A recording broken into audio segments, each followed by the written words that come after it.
So it is my great pleasure to queue up Tom Cook, who is running for County Council for the South Maui candidate seat, and somebody we have known for a long time through our not only the Past Maui Contractors Association, but our Construction Industry of Maui Trade Council.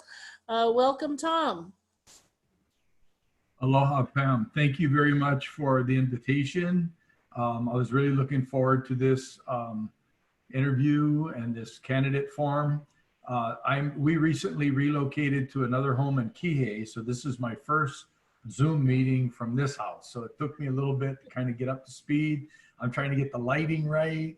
Had to do a couple of little home repair issues, so I was delayed in checking in. Thank you for your patience. No, but I'm very happy to be interviewed. I'm excited to be, this is my first basically political endeavor to run for council. Been getting a lot of support and been able to, it's a very dynamic situation and I'm really excited about it. So let's ask me some questions and I'm looking forward to get to know people. good. Get to know me. That's exactly what this is about, and your lighting is perfect. So you've done a great job at the house. So we want them to get to know you, Tom. So the first thing really is just like everybody else. We'd like you to share your top 3 priorities and why. Okay, basically the big tent item for me, which includes the top 3 priorities, is the county council focusing on whenever we're doing any legislation and is focusing on how it impacts the cost of living and the quality of life for local working people. And it's like the triple bottom line, but basically I've seen, and as a builder and a business person, a lot of good intentions that are expensive, whether it be solar, solar panels and the type of subdivision ordinances and improvements that are great ideas, but basically are driving up the cost of construction. And possibly limiting, delaying the approval process because it's more complex and more, and then also limiting the areas that you can do it. So of housing, obviously, I mean, anybody thinks of Tom Cook, they think, okay, housing, affordable housing and building. That's one of my items. The other one is basically something that people might not be familiar with my background, is subsistence farming and agriculture. I lived in Kapakalua, bought a piece of property, lived in a tent, we lived in a shed, we lived in a small house, rented it out, lived in a little bigger house, planted trees from State Department of Agriculture. Used to be able to get them for 10 cents a piece from the Big Island. Now I think they're like $1.50. I visited my son last weekend. He's 43.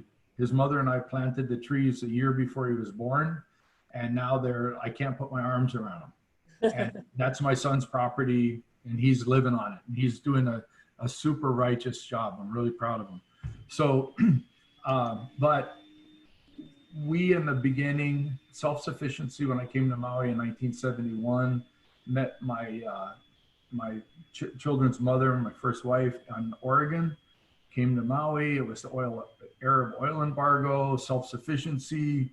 We basically grew our own food, rain catchment, wind generator, milk cow, rabbits, chickens, the whole 9 yards. And I was really passionate and excited about that. They used to go to the beach and I'd be like, no, I'm gonna mow the yard. But I got to the point, and I'll try and speed this up, but I want people to know this about me. We got to a point when my children were like 3 and 4, I don't remember the exact age. We were very self-sufficient. We had a wind generator for electricity, we had rain catchment, we didn't have a water, we're supplying a lot of food, selling vegetables to Hanzawas, and milk to my neighbors to pay for the feed. But I realized I felt like I was a lifeboat tied to the Titanic. And that, besides being a parent, I became a parent very young, realizing the responsibilities of educating and raising children. Also the fact that like I was part of a community. I could like, quote, hide down at the end of the Avalao Road and be self-sufficient, but there was more to my being a parent and a responsible citizen in that. So fast forward 50 years, and my son has a property for the last 13 years. I'm renting, living in Kihei, enjoy it. Kapalua has 165 inches of rain a year. I think we have like 20. Although my skin can't handle the sun anymore, I like living down here. So agriculture, housing, agriculture, and also this is sort of a hard one to put my finger on. When I say quality of life, and it's really the identifying the regulatory environment that everybody has to live in, business people and homeowners and even renters, how it affects us all, is the ordinances that have been passed over time effective and meeting their objective. Right. And so I have this, like, as a business owner, you know, power, authority, responsibility, but I want to add to that accountability. And I think that that's one of the things I'm hoping that I can bring to government.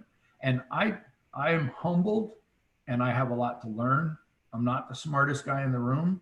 I really want to spend time with people who have the experience and learn. So people ask me, well, what are you going to do? What are you going to do? And I'm going to try and learn as much as I can, gain the respect of my fellow council members, and collaborate. Team building and collaboration is how I've basically managed my company and run my life. I really want to work together, not top down, but bottom up. Thank you. Fantastic. Thank you.